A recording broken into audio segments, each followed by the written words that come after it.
friends, this video on Semiconductors Part 2 is brought to you by examfear.com. No more fear from exam. Please make sure that you have watched Part 1 before going ahead with Part 2.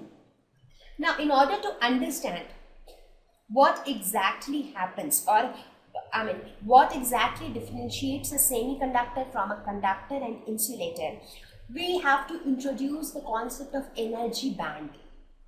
Because now I have just told you the definition that semiconductors will conduct less, conductor will conduct more, and insulator will not conduct. But why should you believe me, right? I should be able to show you that how semiconductors conduct electricity, how insulators do not conduct electricity. So in order to understand that, we will have to introduce or we will have to take help of the energy band concept. Now, what is energy band? So that energy band itself is a new term for all of you. In order to understand energy band, we will spend a few minutes in reviewing what we have studied earlier. In one of our previous lessons, I guess in current electricity, we talked about the way a conductor carries current. How does a conductor carry current? You remember? It is because of the presence of free electrons that a conductor can carry current. So in this case, what happens when an external electric field is applied, the free electrons which are present in the copper atoms, in this case we have taken the metal as copper. So this free electrons start moving towards the positive end of the electric field, because electrons always move in a direction opposite to the direction of the electric field, right? So these electrons will start going towards the positive end. So, and this is how this movement of the electrons constitute the electric current. So that means if we want an object to be a conductor of electricity, what do we need? We need free electrons, because these free electrons are the ones which are not tightly bounded to the nucleus of the atom, right? We know this concept we have already studied. Let us quickly review.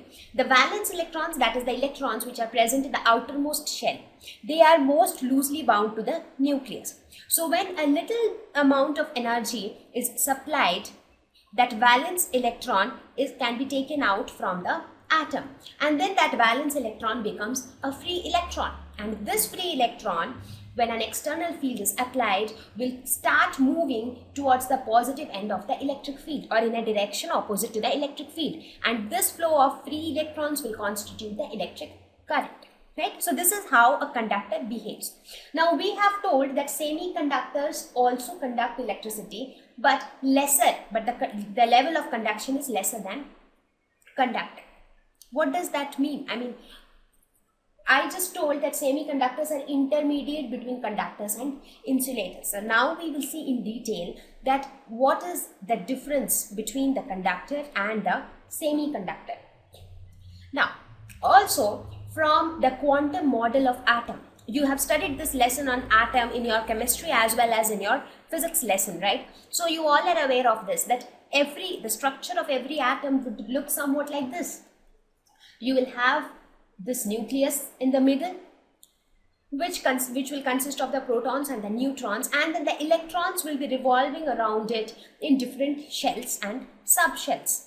So here if you see, the first orbital is 1s orbital, which is a spherical orbital. The next one is a 2s orbital, right? And then you have the 2p orbitals. So what are these orbitals? You all have studied all these things in your chemistry as well as physics lesson on atoms. So in case you want to review, please get back to those lessons and study the basics once again.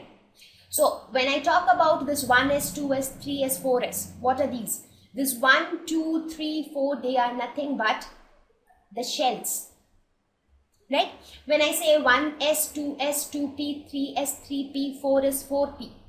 When I say 1s, and then in 2 we have 2s, 2p, in 3 we have 3s, 3p, 3d. What are these SPD? These are nothing but the subshells. So inside the shell you have subshells. Now again, when I talk about 2px, 2py, 2pz, I am talking about the different orientations of the p orbital. So what are these? These are the different orbitals. right? And the electrons are arranged in these subshells, orbitals and shells. So, and this is how the electrons are moving randomly around the nucleus. So this is the structure of one atom. Right now I am talking about one atom, right? And if we look at the energy of each of these energy levels, so that means the electrons are revolving in different energy levels. So when we look at their energy, we can see this 1s will have lesser energy than 2s, 2s in turn will have lesser energy than 2p, then 3s, 3p, 4s and so on. So this is how the energy is increasing with the different energy levels. So that means we are all convinced with the concept of energy levels. We all know that electrons revolve around the atoms and electrons are present in different energy levels, right? Even from the from Bohr's concept of hydrogen atom, what did he say? He said that whenever an electron tries to jump from an outer shell to an inner shell, then what happens? Energy is released.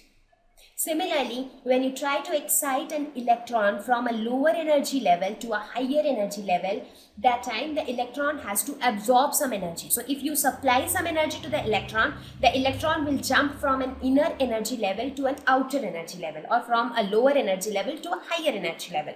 So that means as you go higher, your energy increases. The energy level is increasing, right? So this is n is equal to 1 is the ground state. That is the state with minimum energy and therefore the most stable state. If I tell you, can you take out one electron from this shell? When you have electrons in n is equal to 2, n is equal to 3, n is equal to 4. You can't, because the electrons which are present in this energy level, they are the ones which are most tightly bound by the nucleus, because this energy level has minimum energy and therefore maximum stability. So as you go outside or as you go higher from the ground state, the energy increases. So we say we are going to higher energy levels. So in this line spectra of hydrogen, we saw that as the electrons were excited from different higher energy levels to a particular levels, we got these lines, Lyman, Balmer, Paschen, Brackett and Pfund. So this was an evidence. This entire concept, this entire theory given by Bohr was an experiment, was an evidence for the existence of energy levels. So we all are convinced with the fact that electrons exist in energy levels. Now here in this lesson, we are going to talk about objects. We are not talking about single atoms. So far I was talking about single atom, right? In a single atom, there are different energy levels. Now what will happen when a lot of atoms come together? Here, what I have shown is you have different elements. So different elements will have different kind of electronic configurations, correct? For example, hydrogen, it has only one electron. Helium, 2 electrons. Lithium, 2 electrons in the first energy level, and then in the next energy level you have just 1 electron. That means if you supply a little bit of energy, you will be able to extract this 1 electron, correct? Whereas if you look at oxygen, what happens? In the first energy level you have 2 electrons, and in the second energy level, how many electrons do you have? You have 1, 2, 3, 4, 5, 6. Do you think that if you apply a small amount of energy, you will be able to extract all of these 6 electrons? You will not be. Because here in case of lithium, there is just 1 electron which is present in the outermost shell, and therefore it is very less tightly bound to the nucleus. Whereas in case of oxygen, there are 6 electrons which are present in the outermost shell. So oxygen wants to be stable. And in order to be stable, it will prefer to take 2 electrons and become complete rather than giving away 6 electrons, right? Oxygen will be stable either he has the outer shell empty or he has the outer shell fully filled. So fully filled means it can have 8 electrons. So now already it has 6. So it is easier for oxygen to take 2 electrons and become stable. So oxygen will not like to lose all the 6 electrons, and it is not easy to bring out all the 6 electrons because you will need to supply a huge amount of energy. right? So the electronic configuration of each element plays a very important role in deciding how will that element react when you supply some external energy to that particular element, right? So that is one thing. So how each of the energy levels are, that depends on the electronic configuration of each of the elements. Now let us talk about a scenario where we have huge number of the same element. For example, in this case, I have taken so many different elements, out of which lithium, if you take example of lithium, there is only one electron in the outermost shell. If you supply a small amount of energy, it will go out. So that means you can very easily get a free electron. So lithium is a metal and it is a good conductor of electricity. Similarly, if you consider sodium, in sodium also if you see, the outermost shell has only one electron which can very easily go out. So again, sodium is also a metal and a good conductor of electricity. Correct? So similarly, if you look at nitrogen or oxygen, it is the opposite in case of nitrogen and oxygen. So they are not good conductors. So they are all insulators, right? I mean, in case of nitrogen and oxygen, I mean, you don't have that option. So they are not. So when I am talking about conductors, almost all metals are conductors, right? So in this case, when you look at the configuration of lithium or sodium, they are metals and their configuration is such that it is very easy to pull out a free electron. Now look at these two cases, silicon and germanium. As I mentioned, silicon and germanium have got some different characteristic or some unique behavior because of which they are neither conductors nor insulators. So they are the semiconductor. So what do you see? How many electrons are there in the outermost shell? There are 4 electrons in the outermost shell. So what do you think? They would like to, in order to be stable, silicon would like to gain electrons or lose electrons. If you think about it, for silicon, if it wants to be stable, it should either have 0 electron in the outermost shell or 8 electrons in the outermost shell. So right now it has 4 electrons. So for silicon, both the cases are similar. Either it loses 4 electrons or it takes 4 electrons. So both look similar. So silicon can opt for any of these. So now we will see in the next few slides what option does silicon choose to be stable. Okay. Now the question is, when I am talking about objects, in this lesson we are going to talk about objects. We are not talking about atoms. So in an object, what will happen? In an object, there are huge number of similar atoms, right? So what happens when a huge number of similar atoms come together? When they come closer to each other, what will happen? Here I have shown you one particular sodium atom or one particular silicon atom.